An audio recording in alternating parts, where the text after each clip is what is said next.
திட்டங்களா அறிவிச்ச முதல்வர் ஸ்டாலின் செயல்படுத்தினதா சொல்லி பெருமைப்பட்டுக்கிறாருல, அந்த திட்டம் நிஜமாவே திமுக அரசு தான் கொண்டு வந்துச்சா? திமுக தான் செஞ்சதுன்னு நீங்களும் நம்பியிருப்பீங்க, நானும் நம்பியிருக்கேன். ஆனா எல்லாரையும் முட்டாளாக்கி ஸ்டிக்கர் மட்டும் தான் ஒட்டியிருக்காங்கன்னு தெரிஞ்சதும் அப்படி என்னென்ன திட்டங்களுக்கு ஸ்டிக்கர் ஒட்டியிருக்காங்கன்னு பாப்போமா? மத்திய அரசோட ஜல்ஜீவன் மிஷன் தான் தமிழ்நாடு குடிநீர் வழங்கல் திட்டம்.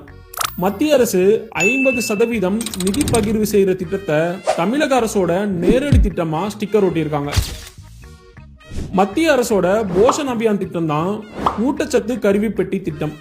மத்திய அரசு 60% நிதி பகிர்வு செய்யற திட்டத்தை தமிழக அரசோட நேரடி திட்டமா ஸ்டிக்கர் ஒட்டியிருக்காங்க.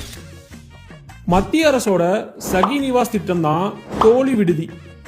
மத்திய அரசு இதுல 60% நிதி பகிர்வு செய்யற திட்டத்தை தமிழக அரசோட நேரடி திட்டமா ஸ்டிக்கர் ஒட்டியிருக்காங்க. மத்திய அரசோட ஆயுஷ்மான் பாரத் தான் முதல்வரின் விரிவான மருத்துவ காப்பீடு திட்டம்.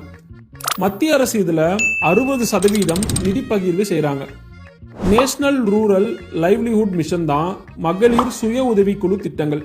மத்திய அரசு இதுல 60% நிதி பகிர்வு செய்யறாங்க.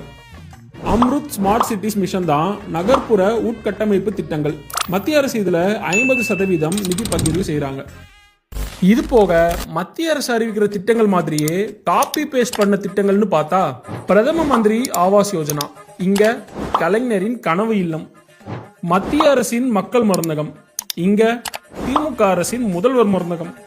மத்திய அரசு கைவினை கலைஞர் மேம்பாட்டு திட்டம், இங்க திமுக அரசு கலைஞர் கைவினை மேம்பாட்டு திட்டம்.